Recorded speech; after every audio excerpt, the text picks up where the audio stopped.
We are live now. Good afternoon, everyone. My name is 𝗪𝗲𝗄. Today, we have a webinar on the UAE Corporation Tax Return for 2026, the essential changes you can't ignore. We felt like we wanted to do this webinar. I know there's a lot of information, a lot of things going on with e-invoicing, but we felt that there's a lot of things that needs to be spoken about with corporation tax, because we're now for most companies, we're now in year 2, and there's a lot of things you need to consider when you're doing your corporation tax returns. Today's webinar will be kind of more a deep. I know I've been talking about e-invoice a lot over the last few months. I'm not going to talk about e-invoice today. I'm just going to let 𝗪𝗲𝗄 take the floor and talk about corporation tax. But today we'll go through a deep dive into all of the different things you need to take into consideration. So, for example, SBR, Small Business Relief. This is the final year that you can claim that. If you've got losses last year, you need to carry them forward. And there's a number of other changes that 𝗪𝗲𝗄 will go into that we want to let you know, so you can take that into consideration when you do your tax return. We will have Q&A at the end, so feel free to put your questions in the comment sections below on LinkedIn. I know we're on live on YouTube and LinkedIn, but it's on the LinkedIn comments that we will be answering the questions, so feel free to put your questions in there. My name is 𝗪𝗲𝗄𝗏. I am the co-founder of Taxstar. We are a pre-approved ASP, and we have an e-invoice software. We also have a corporation tax software as well, which we launched last year, and you can try that out. I'm also the host of the 𝗪𝗲𝗄𝗏 podcast. Check it out. I have lots of great content if you're looking to be an entrepreneur or if you want to learn more about the entrepreneurial trade. Very pleased to have 𝗪𝗲𝗄 with me. 𝗪𝗲𝗄 is my go-to person when it comes to corporation tax. She is like the guru, the know-it-all on corporation tax. We go to conferences and we always look at what they're saying and we say, okay, this person said this thing wrong, or that person that said that thing wrong. And she catches them out when they talk about the wrong things in those conferences. So, 𝗪𝗲𝗄, do you want to give an introduction? Not after that, but okay. I don't want to take it up as a challenge that other people start challenging my conclusions because I'm challenging this. But then thank you for that introduction. Hello all. I do my bit. This is my bit, what I studied just yesterday evening, and I like reading tax, and that's perhaps the reason I like talking about it more. And it's as important. I'm learning a new language, and my teacher pointed out that to understand really to get anywhere sensible in any attempt is to engage with it more and more. And I think these webinars and these discussions help in having two-sided conversations. Sometimes listen to some opinions, share yours. And I think we are in UAE and it's an interesting place. We are seeing a lot of taxes coming in, a lot of revisions coming in, and it stays therefore important to stay in touch, have these discussions with the community for whom it's relevant, and yes, learn from their feedbacks as well. So thank you, 𝗪𝗲𝗄𝗏. I only do the studying manually. For all the technical stuff, I come back to you, be it the complications of ASP and be it complications of going, which Taxstar is doing good. I think what we require is having a tool to manage the corporate tax documentation. Do you want to just tell us a bit about e-Kovs as well? Oh, sure. So I'm 𝗪𝗲𝗄𝗏, partner with the 𝗪𝗏𝗄𝗏. 𝗪𝗏𝗏 is one of the top 15 consulting firm across the world. We have presence in 93 plus countries. We have, alhamdulillah, around 16,000 plus professionals working across the different countries with us. In UAE, our firm 𝗪𝗏𝗄𝗏 is headed by myself and my partner 𝗪𝗏𝗄𝗏, who manages the compliance and audit, and I take care of the tax and reporting. And most of my tax understanding comes from Ali Asghar, who is our director, and I learn my tax from him. He does best part of the reading, and then I read again, and that's where our tax conclusions come from. Nice. We'll go straight into it. I'll put your slides up. I think I have to navigate for you. So I think as soon as you have, once you need to go to the next slide, just let me know. We can share these slides with you.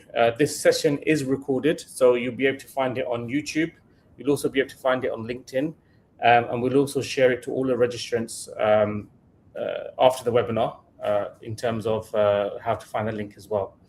So without further ado, I'm super excited to learn what I need to do for this year's tax return, because I know you've only got 2 months remaining to do your tax return, or 2 months and 3 days, to be precise. Everyone's VAT is done now, so now you can focus on corporation tax, and then you can focus on e-invoicing after corporation tax. So over to you, Rashmi. Yes, so just to add to what Rehan said, we will send the presentation to everyone who has registered for this, and those who are attending and registered for this webinar. 𝗪𝗲𝗀𝗃 has also come out with a booklet of corporate tax, which gives you an overall summary and understanding of the UAE corporate tax, which will be shared along with the presentation to the participants of this webinar. So that should help as well. We were supposed to share it with the webinar, but then the thing is, the challenge is the updates keep coming and we want to share the latest version. So we're working on that last bit. This webinar, I will try and cover 2 important aspects. One is, of course, we're doing the second return. Some of us might have filed the second return. Some of us may be preparing for the second return. And most importantly, we are confused when the lot of clarifications have come out in the past 2 months or 3 months. So I'm covering the clarifications that has come out from April till now. And how should we consider it? How should we keep learning from it? How do we apply it? When do we apply what? So this is to cover mostly that. First return is filed. Our positions for a lot of elections are established, where we had to make the elections in the first year itself. And when it is in the second year, now we'll know where we can change. We'll go through that. What if we need to change, and what needs a revision or what needs a correction? How do you apply for that? So we'll cover all that in today, inshallah. Next slide, please. So this is the positions that you will carry forward from year 1 is something that we discuss. And the recent changes that might affect or that might need to be reconsidered. So it's not that I've done the first return, I don't have any more complications. Because the first return is done, it's only a update the numbers from the first return to the second return P&L. You might have to reconsider a few choices you made in the first year. So that's something you again need to consider. Tax losses carry forward. Some clarifications have come in and certain considerations, especially from a practical side, which we try to give to our clients. I'll share it when we are on those slides. And the error is also covered in detail in this discussion. Evidence supporting for the adopted treatment is something super important. We have done the first returns, and when we are approached by new clients who have done their first returns, one of the most important struggles is to have as a documentation of how and what was elected, what was submitted, who approved it, what are the supporting documents for any of your conclusions, how did you reach those conclusions. We see a gap in people maintaining those records properly. The return is filed, the P&L balance sheet is there, but a lot of other things are missing. So that's something that people might need to consider, that from year 2, they start maintaining it, if not done properly in the first year. The next. These are a few clarifications, developments which have come from FTA between April till 15 July. And I'll try and cover a few learnings from all of these and try and highlight what you should look for, how you should approach these, and why are these. And some of these clarifications are super important, not just from the content they've given, but how we are seeing FTA dealing with subjects, progressing, what's the trend from here that we see that CT or the tax or FTA might take from here. So we'll cover I don't want to read the list. Anyways, I'll cover this while we are discussing the topics in detail. So the first thing I want to cover with you is the next slide. There is a clarification and a guide which has come in on how to prepare. And of course, this guide replaces all. It's a refresher, and the whole guide is replaced and you get a fresh guide, wherein they have given important aspects on how to make the clarification. But more importantly, there are two things which they've clarified, which I really liked, wherein I would like to read one line. The FTA considered itself administratively bound to follow the position stated in the clarification. So FTA says that if they have given you a clarification, they are bound to follow that clarification and the position taken in that clarification. But there are a lot of terms and conditions to it. One important condition would be the facts that you have given. Super important is the covering letter that you give, the understanding that you give, your language in how you explain the situation. And of course, they ask for many supporting documents. They do a thorough job.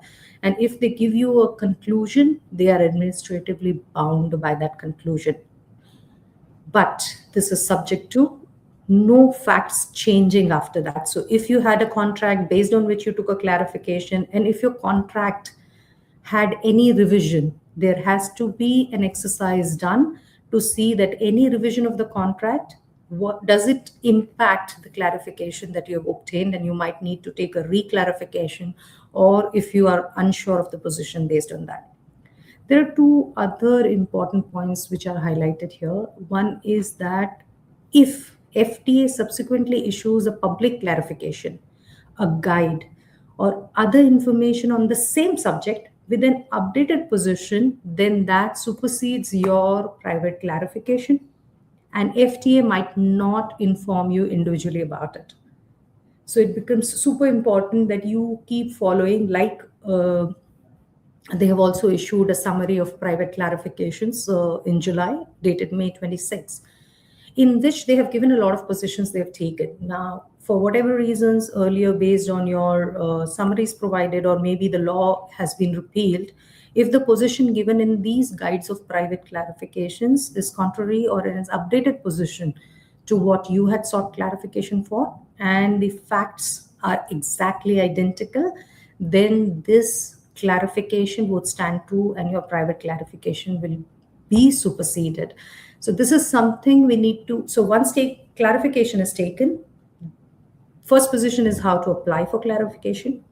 Once you've obtained a good clarification, it's your job to keep an updated checklist of any other private clarifications issued, which might be relevant for your case, or any changes in the way you're doing transactions, your contracts, or any other fact that can impact on the matter on which you have obtained the clarification.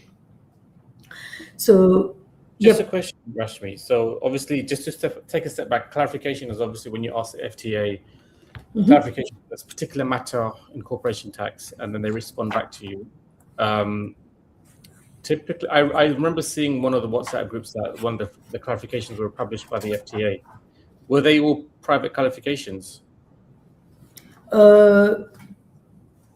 I don't know what you're referring to, but then there were, what you're saying is the summary of it. My main question is, if, let's say I do get a public clarification from the FTA, can I share that with you and you can then... No, unless, private clarification, there is a specific clause which says that it is only applicable to the person who has sought the clarification. Okay. Unless FTA is issuing it as a guide to you that, see, these are the private clarification stances with which it gives its caveats, and of course, what are the things its things will be applicable to you or not. But then it's very company specific. So, and even the application rule says that if I am the owner of the company, I cannot apply for private clarification in individual capacity. I have to apply from the company itself. It's that specific. It's applied by the person who is giving the position and is applicable to the person who is applying the private clarification only. Good point for people to know, that you cannot just take somebody else's clarification. It might give you a guide, of course. Sometimes a position taken by FTA you think more or less is enough for you. It's a judgment call. You can get a sense of direction of what FTA is wanting as principle if you want to use it, but you cannot claim it to be applicable to you legally. So this is something interesting, and then we will touch base on certain things which were clarified through a summary of private clarifications in further discussions that we do. But this is where we need to have a log. If companies keep, again, I'm going back, and this is a gap that we keep seeing. You have to go back to your data library, you have to go back to your document library, see what was submitted while taking a clarification, what was the summary given, and any change, who is responsible to monitor if there was a change between anything that was submitted to FTA versus now what you're doing. Is that change management being taken care of, or you took an opinion once and then you think it applies for you for good? That's on the private clarification. I think that suffices the discussion for now, and if we have more clarity, we will again come back on this discussion point in our next webinar, I guess. Yes, the next slide, please. Okay, this is important, where you need to start distinguishing what all needs to be clarified before you go to your second return, and identified manner what are the positions that are closed and locked. So you cannot go and keep reassessing or discussing those, because these are locked, and then you need to only see that how will it apply and what's your position because it applies to you. Like we know that first year elections that cannot change, that remain the same, they cannot change. You know that this is the position you've already taken, so these are your closed and locked positions. Then there are certain positions that you need to reassess every year, and you should have a checklist of that what are closed positions and how did you conclude that, who was the party to the process, who approved it, etc. Then a list of assessments based on your company type and your returns, whether a SBR decision is applicable to you because it's an annual decision, whether tax loss availability, and I'll come to that why you should really think about it every year, and it's not just that you have a loss and it gets carried forward. We all know that qualifying free zone person eligibility has to be an annual assessment. You need to keep meeting the conditions, all of it every year. And that's something you need to see. And related party and connected person classifications, this needs an updation every year. You need to see there could be additions to a related party and connected persons, therefore your TP policies and other numbers that impact it. So this assessment every year, have a checklist. Sometimes you might just miss it. So have a checklist that whether this assessment has been redone before filing your returns. Also, we will discuss in detail further. There could be a few things while you do the second returns because of the clarifications that have come in and a lot of other factors. You might realize certain omissions, certain data errors, sometimes some tax adjustments, even some positions not being fully correct or you wanting to revise them. What are the options currently available for that is something that we'll discuss further down in a dedicated section where these processes have been clarified further. Next slide. Like Rehan was mentioning, small business relief, the final year would be the 2026 for those who are filing the SBR returns and those who have calendar year as their financial year. Of course, if your financial year is not calendar year, it might have already expired because the SBR is for now available only for maximum up to financial year ending 31st December 2026. What is important is you need to see that your 2026 closing will become 27's opening, which will not be a SPR. And when it is not the SPR, it's a financial statement submission, it is IFRS. So your closing needs to be made even if you plan to take a SBR benefit this year. Also, the carry forwards, the cutoffs, everything need to be done properly because the IFRS compliance of expenses, assets, liabilities, everything will be required for 27. So when you're doing your 26 computations, please remember that going into 27 without clear opening balances, it's as if you're doing a transition. What preparations you did in the transition when you were first year in non-SBR companies, you need to do the same. Your assets have to have correct IFRS opening balances. Your revenue cutoffs, your expenses cutoffs have to be clearly seen such that your financials are ready for 2027. So that's something you need to consider. Also, there has been a little bit of confusion in the market, which I need to clarify, that even if you do SBR, it's not that transfer pricing is not applicable to you. Transfer pricing for expenses might be something that you can think might not be applicable, but your revenue needs to be correct according to IFRS and the applicable laws. And if you earn any related party income, to confirm that the amount of the value of revenue that you submit to FTA is correct and is below 3 million, an assessment of transfer pricing needs to be done if you're doing related party transactions and even if you're choosing SBR. We know, I think these are basics, but just to refresh, if you're claiming SBR, you are not carry forwarding tax losses. If you've done it first year and if you still have tax losses, you have a choice to elect to go to SBR every year. Unless you had crossed the 3 million 1 year, then of course you do not have that option available. But if you did not cross and you chose to file SBR and you have this year loss and you want to file a normal return, you can make those elections every year. That's that. Next. There's not been any, I haven't heard any news that they're going to renew SBR, right? Small business relief. Not yet.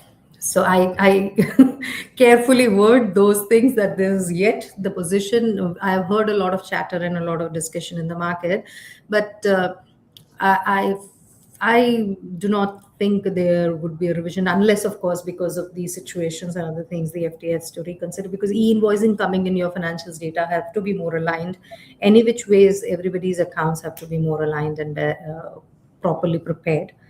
You might give some taxation relief if generally in other countries that happens, but I don't see regulation revision yet, but I'm unsure on this. Because there isn't really any, in other jurisdictions, you don't really find like a small business relief in other jurisdictions, right? And so there's no comparative. Yeah, I guess UAE was probably one of the very few who offered small business relief to small businesses, mainly because they probably knew that, 80% of businesses in the UAE are very, very small, right? And so they probably wanted to kind of provide that kind of relief. But I guess with, with 2027 looming very, very soon, and they haven't mentioned anything, I'm assuming that this is the final year. Yeah, see, as we always say, better to be prepared and not need it than to need it and not be prepared. So you need to be prepared as if you have to file a proper return. If you get a benefit, it's okay. And as you said, UAE is a typical market wherein we are seeing a lot of transition from non-tax to tax, from one tax to another, from one reporting requirement to another. So they have this... I like FTA's approach where they give the leeway to smaller, because smaller businesses take time to do all the compliances. They learn from the bigger, the market learns from the bigger players and how the adoptions have to be done. So yes, they gave a 3 years period, but let's see, Yeah, so considering the fact that, let's say I'm on SBR this year, I guess I'm not as disciplined in my deductible expenses this year as I will have to be next year, right? And when I mean disciplined, I mean, for example, that you do have a genuine business expense that you can claim, but for let's say the receipt, you've never got the receipt for that invoice, you didn't bother claiming it because obviously, you're eligible for small business relief. Now, I guess what you'll have to do as a business is you'll have to be a lot more diligent in your taxable, your deductible expenses as a first kind of advice to those who will lose a small business relief. Obviously, transfer pricing and connected persons was always there anyway. So if you're, for most companies, they have a one-man band or one-woman band company, and they're paying themselves a salary, and that obviously has to be benchmarked. So that benchmarking goes without saying anyway. You still have to do that. But from for the entrepreneur, for like the accountant, is there any specific advice that you'd give in case they don't have small business relief, how they can prepare for next year? So, like you said, coming from your example, if you're not collecting receipts, that discipline is necessary. But why that discipline cannot be brought it on 1st of January? That perhaps you made a payment of 1 year rental on October 2026. You want to take the part of expense that is accruable in 2027 as a deductible expenditure, and you don't need to remember these. So unless you start your accounting system doing proper accrued and prepaid expenses drafting from this year, you might not have the current opening balances, where from you can actually have the discipline of claiming what you need to claim and write off what you need to write off, have the current opening balances. There is a clarification, good that you brought in. There is a very good clarification on the transition provisions, where FTA has said that if you had these opening balances and then there is a income earned pertaining to previous transactions done, non-tax period transactions done, but you got the benefit today, that becomes taxable today. So if you did not do a correct recording of what you could have recorded as a revenue also in 2026, and then you are doing a receipt basis and you do not realize the accrual correct, and then you suddenly go in 27 and record it, if you record it in 27, it becomes taxable in 27. Of course, IFRS was to be applied, and therefore the IFRS correct opening balances matter. If you do not do the correct revenue recording in 26, a spillover, a chance that some invoices, some provision is not recorded, might have an impact in 27. So a disciplined approach to accounting in 26 is a good preparation to have a correct opening balance, and the discipline you need in 27 to have your accounts correct, to make a correct tax reporting and not to lose out on certain benefits that you can take. And that would include the related party transactions as well, because unless you identify your transactions, you don't know which are from related parties. Are there expenses that you're not booking? Sometimes related parties are not recharging you something, you're not booking expenses because you're taking SPR. All that identification exercise can be done before you get to 27. Yeah, that's a good point. Good point. Go to the next slide. We're halfway through the webinar. I need to rush through, and the important things are now coming up. Okay. Tax losses, a few things that I'll just quickly cover. A few things that I feel in the market we lose out is that we have to understand, especially for group companies who have group companies where tax losses can be transferred within the group companies if they fulfill the 75% ownership criteria. There is a benefit in doing that and making an intercompany adjustment rather than taking it forward, because when you take a loss forward, there is no limit. You cannot make a choice. So if you had a 1 million loss carry forward and your profit next year is, say, 1 million, the 75% of that, 750,000, the whole gets adjusted. It's not that you can choose that I only want to adjust 400,000 because 350 is anyways not taxable. This choice is not available. So you lose that amount on that 375,000 if you carry forward the loss, and your loss does not go beyond the point that you can take that benefit. Whereas if in the same year I have related parties where I can do group tax transfer, loss transfers, then I can choose how much I want to transfer into company. So if a company has a profit of 750 and I only want to transfer 400 to them, I can make that choice and I can take that benefit of 375 overall in the group, not paying tax on it. So this is something perhaps group companies do not consider, because tax carry forward is a different concept, and setting it off across the companies gives you different choices where you can benefit from. When you carry forward, there are rules that first your loss and your existing will be adjusted before you can transfer. So if I took it forward next year, I'll have to first adjust it against my full income, that is including the 375, and then the balance only I can transfer to related party. So if during the year you get any benefit from transferring it within the group entities, that would be the most efficient way of using your losses. And on this topic, there has been a good clarification again in the private clarifications guide, summary, wherein they have said that for these transfers, 75% common ownership is of a single person. It cannot be 2%. It cannot be 2%. So if 50% me and Rehan own in one company and it's identical shareholding in another company, that's not a qualifying. Even if 50% is the owning, there has to be one common person owning 75% in both. So that consideration should be taken care of. Of course, there is a clarification, and we know that if there is a transfer of shareholding, ownership continuity matters. So there should be a log, especially group companies. Sometimes we make transfers of shareholding between partners, all of us are doing, many of the companies are doing structure planning where they think, okay, the holding company should shift, and we shift from one company to another, the shareholding. You should have a register of tax losses being carried forward, and unless the conditions are met, you might lose the benefit of carry forwarding of loss if the ownership changes. So that should be considered and a track of that, of which company actually originated the loss and where do you plan to take it, and whether you will fulfill those conditions if the values are material. I guess it's quite useful because obviously it's only 95% where you can, common shareholder where you can create a group, right? And where you have less than that, you don't have a group, you don't have a group account, tax group account.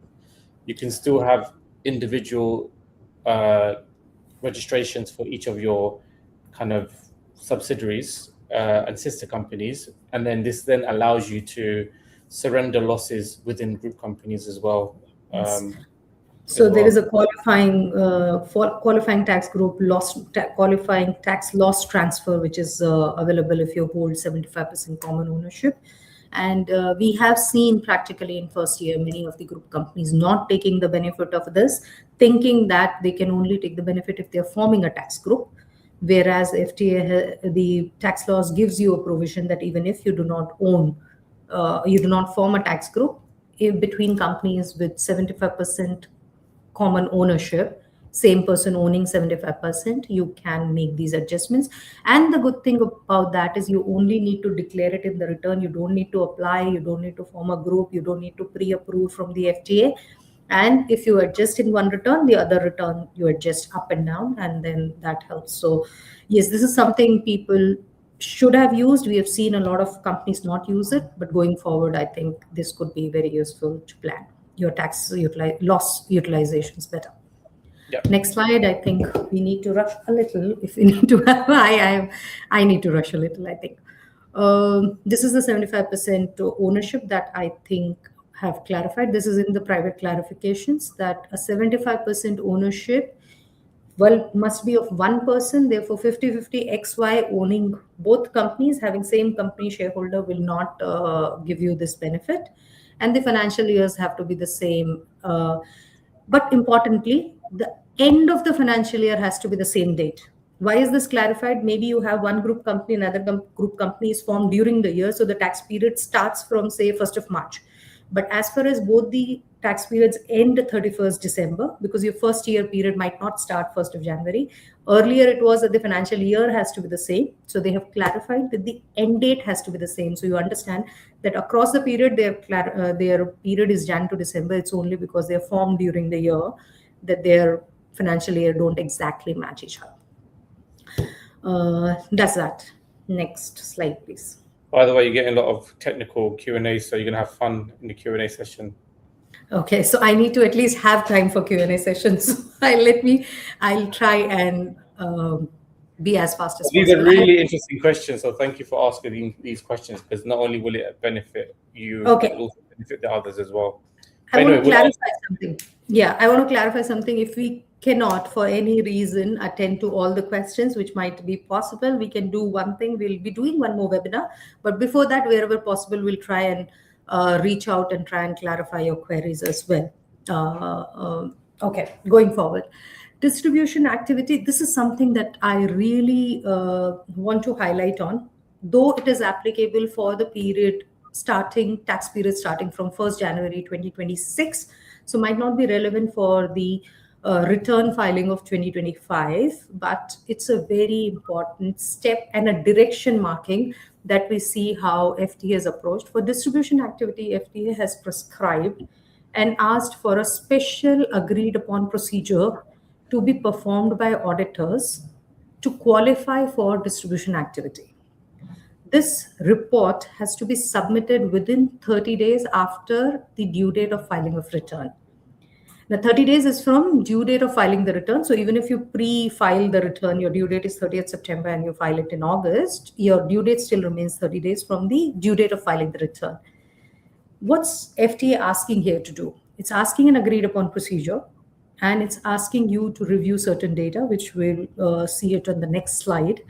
But they have asked a statutory auditor or an independent UAE licensed auditor to prepare this report, and it will have two specified things to be identified. That is, if your customers are resellers or not of the goods, and if the goods were imported in UAE, were they entering through a designated zone?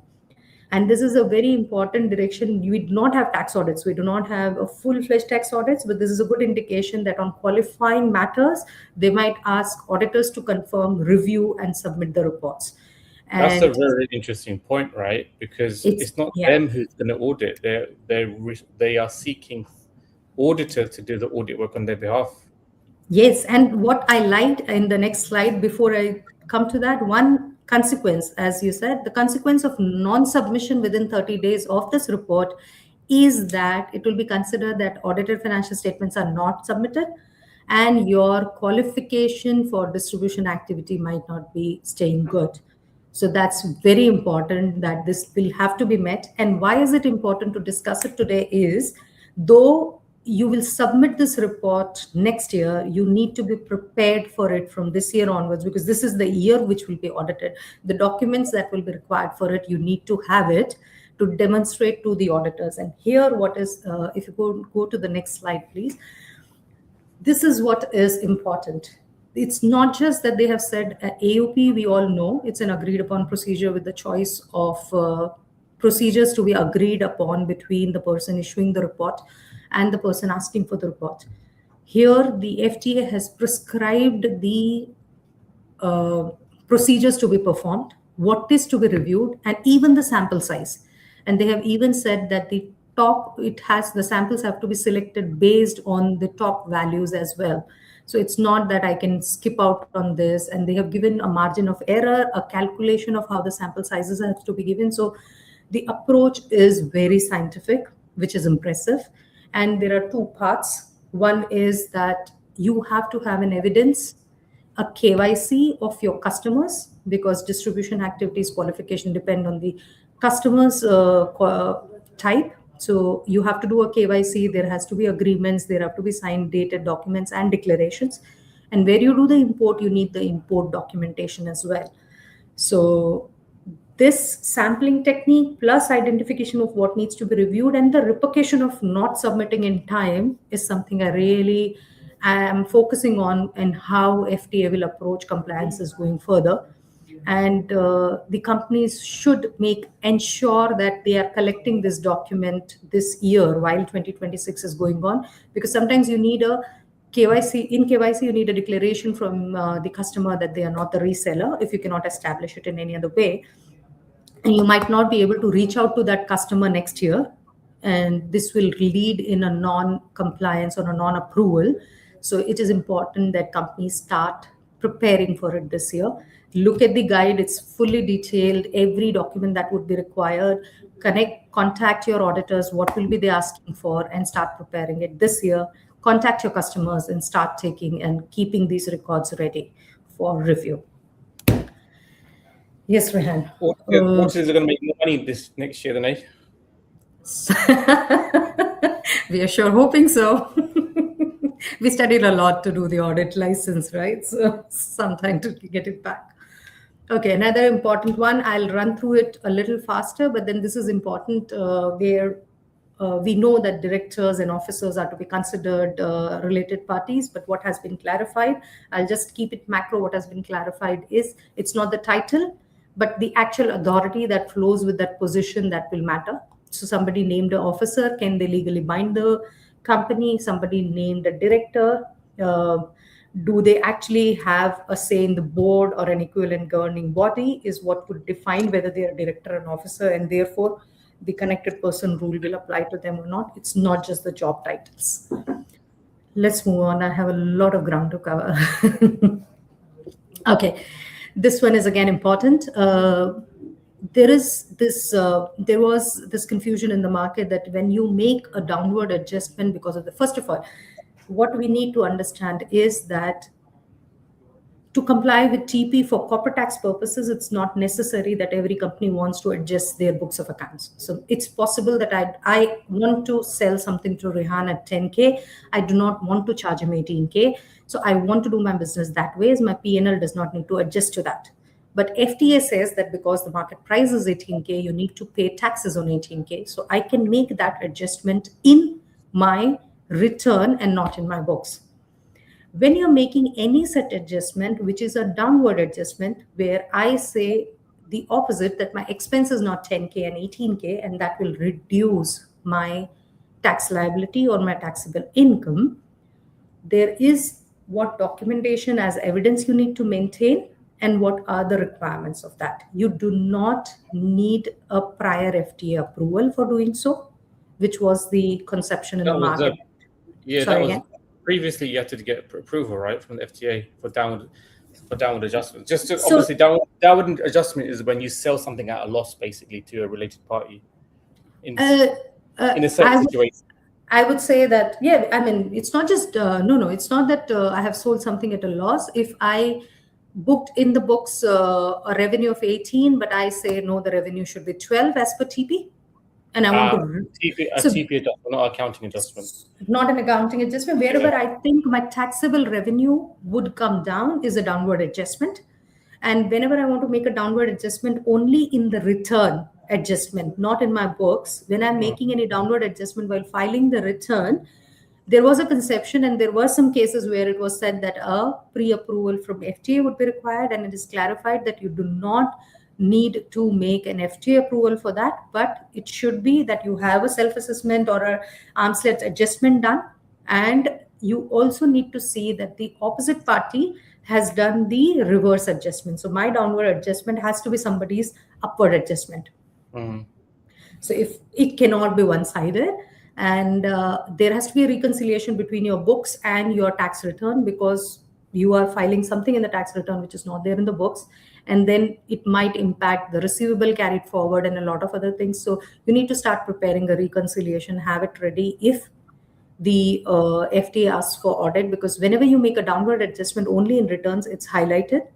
And what is highlighted here is that your TP report and your basis of this and declaration of detailed details of this transaction have to be submitted in the tax return, irrespective of the value of the transaction, because we think that the RP transactions have to be reported only beyond the value, right? But if you're making a downward adjustment in your tax return only, you need to declare the details with the return as well.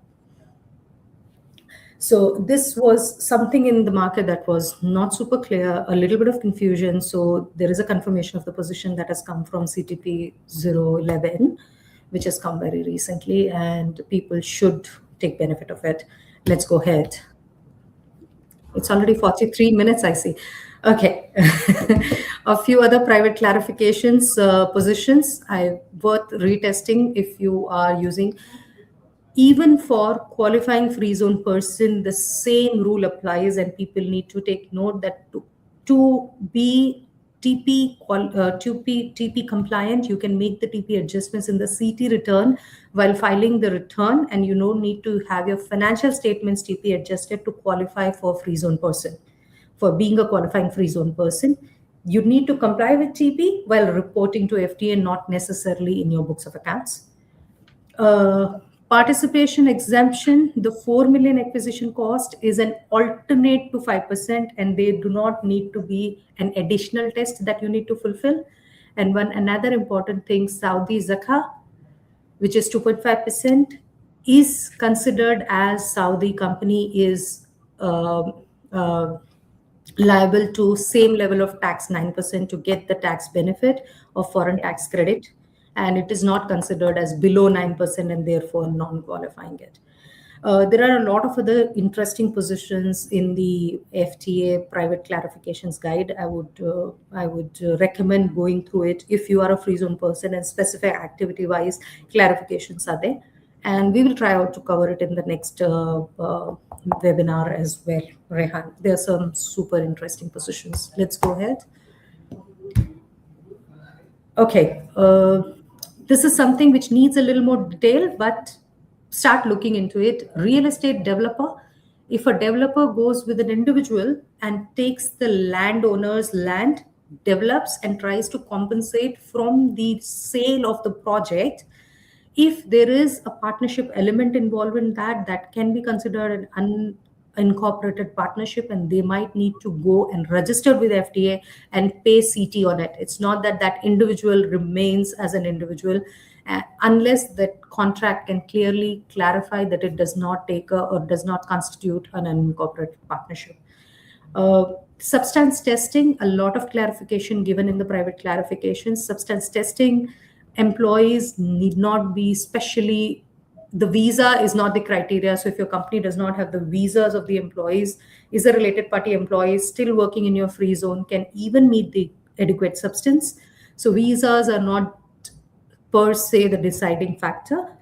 So it's more of substance over form, and good clarifications given in the private clarification to consider how you can have an adequate substance, because we all are confused on how and what the adequate substance would entail.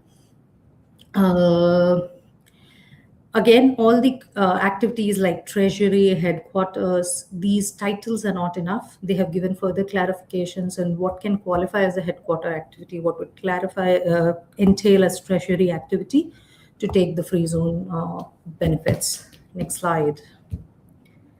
Would you give me 4 minutes more? Yeah. No. I think what we can probably do is, I would say, continue, and then maybe some of the questions we can answer in the next session, or if they want to reach out to you privately, we can. Obviously, if you're open to it, they can reach out to you and you can answer any of those questions. But I think let's continue, and then, because we've got some really good, interesting questions, so maybe we can go through some of them in the next. Sure. In the next. Sure. Okay. Let me not go through this one.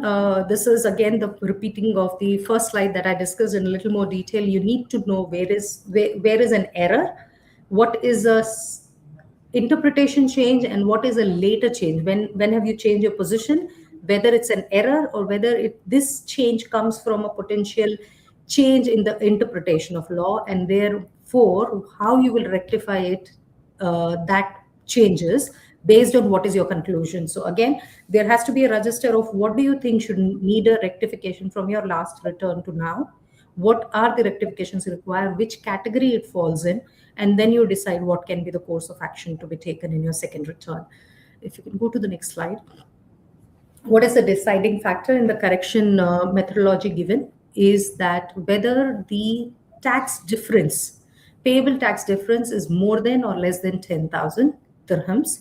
If the tax adjustment, payable tax difference, is less than 10,000 because of this error, you can correct it in the available tax return rather than going for a voluntary disclosure.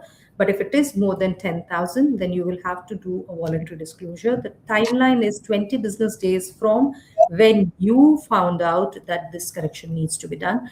This can be taken into more detail on how do you establish, when did you find out an error happened, and what does it mean? If you found out today there is an indication, but you did not establish it, is that the point? Or if you keep delaying the discussion meeting on it, can you delay the point when you actually concluded that? When is the time you found out, when does the business become aware that an error has occurred? Next slide. This is the 20-day clock, the process on how it should be handled. The next slide, please. Now, this is important. Whether you correct an error before an audit commences versus after an audit commences can directly have an impact of 15% of the tax difference at least. So if you do a voluntary disclosure, it's 1% of the tax difference for every month or part thereof when you have delayed the payment to the government. However, if the government finds it out or the FTA finds it out, then the fixed penalty of 15% of tax difference is in addition to this 1% per month penalty. And this might be over and above. There could be any other penalties that might result because of the audits or the reviews that happen. But based on this is the at least difference. So it's important that you do a revision, a review, and find out that there is nothing error that is left out that might need a correction, and advisable to correct it with your current return filing for whatever you might have missed in the first return. Next slide. Okay, we all have heard. Can I have a break from corporation tax? So no, we have enough heard about e-invoicing, and I think that's become a word that we do not want to hear more than this now. But then all I want to say is that to think that any tax now can be thought about in isolation, then e-invoicing is not the right way of thinking.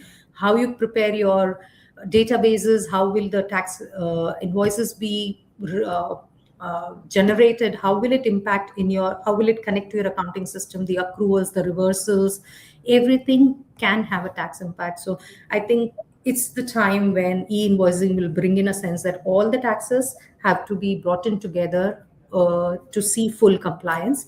And therefore, I could not leave out e-invoicing while you're discussing CT. It's not an irrelevant discussion, is only what I wanted to highlight. Next slide. Okay, year 1 to year 2 reconciliation, super important, of your elections, of your brought forward losses, of your related party balances, any tax adjustments, opening balances. This is the start point. You need to be ready for that. Connected person deductions, disclosures. Again, make a sheet, make a database, have a supporting document ready. And tax payment is in itself a completion step. Be prepared, have time for your tax payments, because the deadline is for tax payment and not for return filing. Next, and I think I should be closing now. Readiness test. You should be ready for all these questions to be answered. We have covered almost all of them. The register of elections, tax losses, ownership changes, especially where you have losses, qualifying free zone assessment every year for all the activities you might have done during the year, not just what happened last year, and related parties, connected persons, now even the officers definition, and whether the year 1 issues have been identified. Do you need any rectification? Can you take care of anything in your current return, then to wait to file a VD and the penalties with that. Does it give you the close? Yes. I actually spoke fast. Yeah, no, we got there in the end. Now, thank you very much for your presentation and the detailed analysis on the changes that we need to think about. Excuse me, for corporation tax. I just want to add a few things. One is obviously the corporation tax return has changed quite a bit this year, and there's been a number of changes on the return. So if you had an Excel template or whatever you had last year is completely different to this year. So for example, they're asking for your prior period numbers on your tax return as well. They were asking for your EBITDA numbers. They're asking for parent company to be reported, which even if it was on the FTA portal, they're asking now to fill in while you're filling in the return. So yes, there's a whole bunch of information that they now want you to disclose in your corporation tax return. So be prepared for that. And if you're a large company, mid-sized company, you probably want to start now preparing a corporation tax return, because there's going to be lots of contentious issues along the way that you're not sure of. You're going to need an expert to kind of give you guidance on that. So I think that's very, very important. We'll go through some of the questions, and then I'll let you then answer them, because you're the expert. Faisal Shazad, he asked about the waiver, but our good friend Ali Asghar answered it on the chat, so we won't answer that. So Ali Asghar, thank you for answering one question. Thanks, Ali Asghar. 𝗪𝗃𝗃 is asking, one of our new entity is not part of our group corporation tax for 2025, but starting 2026 is part of our group corporation tax. Will I be able to transfer 2025 losses of that single entity to the group? Again, I am not clear. The entity which has loss has become part of the group, or is there any other entity which has become? So if the entity was not part of the group, there is a restriction in how the losses of a company which becomes part of the new group can be utilized. They can only be utilized till the profit of that company is staying and not the other group companies, unless. So the condition of utilizing tax losses is that the same group needs to be, or the same tax person should be there from the time tax has been incurred till the time tax has been utilized. Unless, on a macro level, unless you fulfill this condition, the tax losses of this company cannot be utilized against the tax losses of the other group companies, profits of the other group companies. Okay, now obviously it's not mentioned in this question what the ownership structure is, right? You just mentioned that they create a new company and then it was added to the group. So remember, if it's a group, you need 95% ownership. But so if, let's say, this entity was set up in 2025 and it had 100% ownership as of the group, but it wasn't part of the group, right? In that situation, the 75% rule See, the 75% rule could have been applicable prior. So you cannot take the 75% rule when you are already part of the group. So there are two positions. Either you take the benefit of the group, the tax group, or you take the position benefit of the intercompany transfer based on 20 qualifying tax loss group based on 75%. But that had to be taken last year. You can't choose both. You have to choose only one. Yes. Okay. And that had to be in the year when you were not part of the group. No, that's very clear. Thank you very much. Hasina is asking, we had a tax loss last year, FY 2024. So we filed a full corporation tax return to carry forward the losses instead of using small business relief. This year, in 2025, the profit is above 375,000 dirhams. We tried to file under small business relief, but the small business relief option was grayed out. The law mentioned that only the revenue must be less than 3 million to be eligible for SPR. It does not specifically mention no losses brought forward as a condition. Both years of revenue is less than 3 million. We're neither an MNC or a QFZP, a multinational company, or qualified free zone person. Is this the issue? Where's it gone? Is this the issue? I've missed out the. Okay, no worries. I get the idea, I think. See, no, according to the law, we can have a look at the portal, but according to the law, if you had a tax loss, if your revenue reported was less than 3 million, you can make the election of every year, choosing whether you need to file a SBR return or not. If there is a remark of SBR not being utilized, then there has to be some other remark or some other condition to that. If you want, we need to look at the portal, or we need to look at the facts of the cases. But the law says that you can make the election every year, irrespective of whether you had done it in the first year or not, provided you have not crossed 3 million, as she confirms that they have not. Okay, no, thank you for that. We'll answer one more question, and then we'll probably wrap it up. And reach out to myself or Rashmi if you have any more questions. I have a question regarding corporation tax and VAT. We accidentally omitted some sales when filing our VAT return, but those sales were now included in corporation tax return. That's actually a good question. How should this be treated? For example, sales reported in VAT return is 1.1 million, but actual sales reported in corporation tax is 1.3 million. The difference is 200,000. In this situation, do we need to disclose 200,000 difference in the corporation tax return, or is it only an issue? Hold on, I'm just going to the other page. Is it an issue through the VAT return? Also, would any penalties apply because the difference between VAT and corporation tax filings?